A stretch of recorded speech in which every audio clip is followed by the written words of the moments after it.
അസ്സലാമലൈക്കും, welcome back. ഇന്നത്തെ നമ്മുടെ റെസിപ്പി ഒരു കിടിലൻ ഐറ്റാണ്. ഇതിനേക്കാൾ എളുപ്പത്തിൽ നമുക്കിനി ഇടിയപ്പം ഉണ്ടാക്കാനുള്ള ഒരു വഴിയില്ല കേട്ടോ. അത്രയും ഈസി ആയിട്ടാണ് ഉണ്ടാക്കിയിട്ട് കാണിക്കുന്നത്. അപ്പോൾ വീഡിയോ മുഴുവനായിട്ട് തന്നെ ഒന്ന് കണ്ടുനോക്കുക. കണ്ടിഷ്ടപ്പെടുവാണെങ്കിൽ ലൈക്ക് ചെയ്യാനും ഷെയർ ചെയ്യാനും സബ്സ്ക്രൈബ് ചെയ്യാനൊന്നും മറന്നു പോകരുത്. ഇതിന് വേണ്ടിയിട്ട് ഞാനൊരു പാനിലേക്ക് 3 ഗ്ലാസ് വെള്ളമാണ് ഒഴിച്ചെടുക്കുന്നത്. 1.5 ഗ്ലാസ് വെള്ളം, വീണ്ടും 1.5 ഗ്ലാസ് വെള്ളം വെച്ചിട്ട് ഒഴിച്ചെടുക്കുന്നുണ്ട്. ഇതേ ഗ്ലാസ്സിൽ 2 ഗ്ലാസ് അരിപ്പൊടിയാണ് നമ്മൾ എടുക്കുന്നത്. ഇനി വെള്ളം ഒന്ന് ചൂടാക്കിയിട്ടൊന്നുമില്ല കേട്ടോ, അതുപോലെ ഒഴിച്ചെടുത്തിട്ടേ ഉള്ളൂ. ഇതിലേക്ക് ആവശ്യത്തിനുള്ള ഉപ്പും അതുപോലെ തന്നെ 1 ടേബിൾ സ്പൂണ് വെളിച്ചെണ്ണ കൂടി ഒഴിച്ചെടുക്കുക. എന്നിട്ട് നമുക്കിതുപോലെ ഒന്ന് മിക്സ് ആക്കിയിട്ട് എടുക്കുക. എന്നിട്ട് വേണം നമ്മൾ പൊടി ഇതിലേക്ക് ഇട്ടുകൊടുക്കാൻ വേണ്ടിയിട്ട്. 2 ഗ്ലാസ് പൊടി ഞാൻ ഇട്ടുകൊടുക്കുന്നുണ്ട്.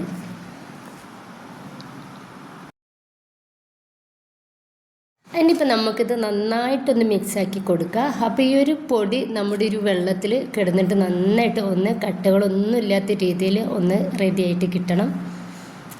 ഇങ്ങനെയൊക്കെ ചെയ്തതിന് ശേഷം വേണം നമ്മൾ തീ കത്തിക്കാൻ വേണ്ടിയിട്ട്. നന്നായിട്ടൊന്ന് മിക്സാക്കി കൊടുക്കുന്നുണ്ട്. അതിനിപ്പോൾ നന്നായിട്ട് ഞാനൊന്ന് മിക്സാക്കി കൊടുത്തതിൻ്റെ ശേഷം ഈ ഒരു സമയത്ത് ഗ്യാസ് ഒന്ന് ഓണാക്കിയിട്ടുണ്ട്. ഏറ്റവും ലോ ഫ്ലെയിമിൽ ഇട്ടിട്ട് വേണം നമ്മൾ ഇതുപോലെ ഒന്ന് മിക്സ് ചെയ്ത് കൊടുക്കാൻ വേണ്ടിയിട്ട്. അപ്പോൾ നമ്മൾ കൈ എടുക്കാതെ തന്നെ മിക്സാക്കി കൊടുത്തുകൊണ്ടിരിക്കുക. ഇപ്പോൾ ചെറുതായിട്ട് നമ്മുടെ പാൻ ഒന്ന് ചൂടായ സമയത്ത് തന്നെ ഒന്ന് തിക്കായിട്ട് വരുന്നുണ്ട്. അപ്പോൾ ഈ വേഗത്തിൽ നമുക്ക് ഇതൊന്ന് റെഡിയായിട്ട് കിട്ടും കേട്ടോ. കാരണം അരിപ്പൊടി ആയതുകൊണ്ടിട്ട് തന്നെ വേഗത്തിൽ ഒന്ന് റെഡിയായിട്ട് കിട്ടും. ഇപ്പം ഞാൻ ഒരു മീഡിയം ഫ്ലെയിമിലേക്ക് ഇതൊന്ന് തീയൊന്ന് ഇട്ട് കൊടുത്തിട്ടുണ്ട്. എന്നിട്ട് നന്നായിട്ട് തന്നെ ഒന്ന് മിക്സാക്കി കൊടുക്കുകയാണ്. അപ്പോൾ അതാ ഈ ഒരു ടൈമിൽ തന്നെ നമ്മുടെ പൊടി ഏകദേശം ഒന്ന് തിക്കായിട്ടുണ്ട്. അപ്പോൾ ഇത് പോരാ, നമുക്ക് ഇത് നന്നായിട്ട് വേവായിട്ട് കിട്ടണം. അപ്പോൾ ഇതാ നന്നായിട്ട് തന്നെ വേവായിട്ടുണ്ട്.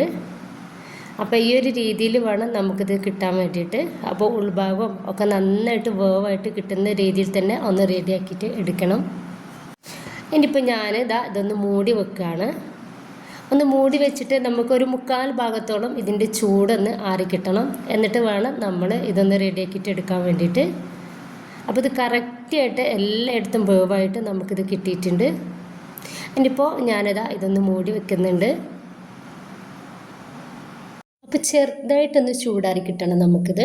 അപ്പോൾ ചെറുതായിട്ടൊന്ന് ചൂടാറി കിട്ടിയ സമയത്ത് ഞാനിതൊന്ന് തുറന്നിട്ടുണ്ട്. അപ്പോൾ നമ്മുടെ ഈ ഒരു മാവ് ഇനി നമുക്ക് കുഴയ്ക്കൊന്നും ചെയ്യേണ്ട.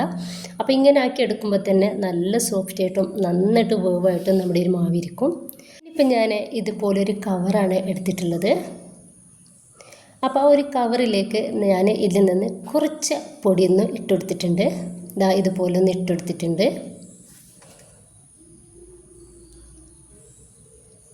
ഇപ്പം ഞാൻ വാഴയുടെ ഇല ഇതുപോലെ ഒന്ന് കട്ട് ചെയ്തിട്ട് എടുത്തിട്ടുണ്ട്. അതിലേക്ക് കുറച്ച് വെളിച്ചെണ്ണ ഒന്ന് തേച്ചെടുക്കുന്നുണ്ട്.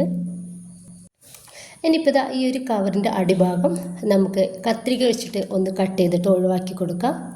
ഓപ്പൺ അല്ലാത്തൊരു ഭാഗം ഉണ്ടാവില്ലേ, ആ ഒരു ഭാഗമാണ് ഇതുപോലെ കട്ട് ചെയ്തിട്ട് ഒഴിവാക്കി കൊടുക്കുന്നത്. ഇനിയിപ്പോൾ നൂൽപുട്ട് ഉണ്ടാക്കാൻ വേണ്ടിയിട്ടുള്ള ആ ഒരു അച്ചത്തിലേക്ക് ഇട്ടുകൊടുക്കുന്നുണ്ട്.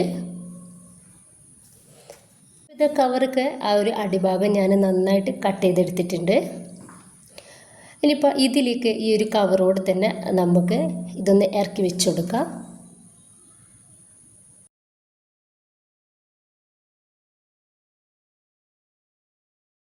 ഇനിയിപ്പോൾ ഈ ഒരു കവറിൻ്റെ ആ ഭാഗം മൊത്തത്തിലായി ഇതുപോലെ ഒന്ന് ചുരുട്ടി വെച്ചിട്ട് ഉള്ളിലേക്കൊന്ന് പ്രസ് ചെയ്ത് കൊടുക്കുന്നുണ്ട്.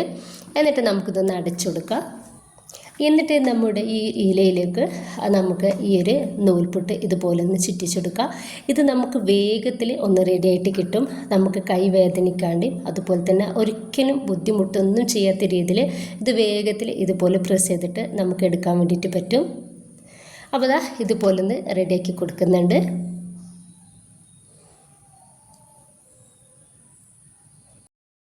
ഞാനിത് വേവാക്കിയിട്ടെടുക്കുന്നത് ഇതുപോലൊരു ഓട്ടുപാത്രത്തിലാണ്. അതിലേക്ക് ഇതൊന്ന് ഇറക്കി വെച്ച് കൊടുക്കുന്നുണ്ട്. എന്നിട്ട് വീണ്ടും ഒരു ഇലെടുത്തിട്ട് അതിലേക്ക് ഇതുപോലെ എണ്ണ ഒന്ന് തേച്ച് കൊടുത്തിട്ട് ആ ഒരു എണ്ണയുടെ ഭാഗം അടിയിലേക്കാക്കി വെച്ച് കൊടുത്തിട്ടുണ്ട്. മേലെയും ഇതുപോലെ കുറച്ച് എണ്ണ ഒന്ന് തേച്ച് കൊടുക്കുക.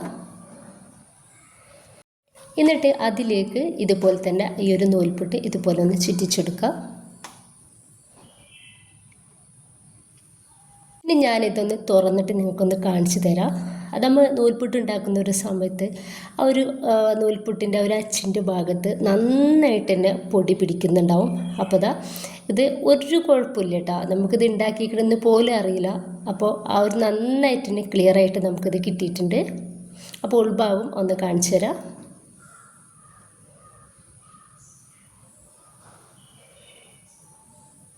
ഇപ്പം ഇതാ ആ ഒരു കവറിൽ പോലും കുറച്ചേ ഉള്ളൂ കേട്ടോ. അപ്പോൾ അത്രയും നല്ല പെർഫെക്റ്റ് ആയിട്ട് തന്നെ നമുക്കിത് കിട്ടിയിട്ടുണ്ട്. അപ്പോൾ ഈ ഒരു കവർ വെച്ചിട്ട് നമ്മൾ ചെയ്തെടുക്കുമ്പോൾ നമുക്ക് ഈസിയാണ്, എവിടെയും ഒട്ടിപ്പിടിക്കുക അല്ലെങ്കിൽ ഒരുപാട് പൊടി വേസ്റ്റ് ആവുക ഒന്നും ചെയ്യൂല. ഇത് നല്ലൊരു സൂപ്പർ ട്രിക്ക് തന്നെയാണ്. അപ്പം ഞാൻ ഇതൊന്ന് വേവിച്ചെടുക്കുന്നുണ്ട്. ഇപ്പം ഞാൻ 3 ഇട്ടിട്ട് അങ്ങനെയാണ് വേവാക്കിയിട്ടെടുക്കുന്നത്. അപ്പോൾ ഇതാ പകുതിയോളം നൂൽപുട്ട് ഞാനൊന്ന് വേവാക്കിയിട്ട് എടുത്തിട്ടുണ്ട്. ഈ ഒരു നൂൽപുട്ട് നമുക്ക് ഉണ്ടാക്കാൻ വേണ്ടിയിട്ട് സിമ്പിളാണ്, ഭയങ്കര ഈസി ആയിട്ടാണ് ഞാനിവിടെ കാണിച്ചിട്ടുള്ളത്. അപ്പോൾ ഇത് വേവാക്കി എടുക്കാൻ വേണ്ടിയിട്ട് മാത്രമാണ് കുറച്ച് ടൈം നമുക്കാവുന്നത്.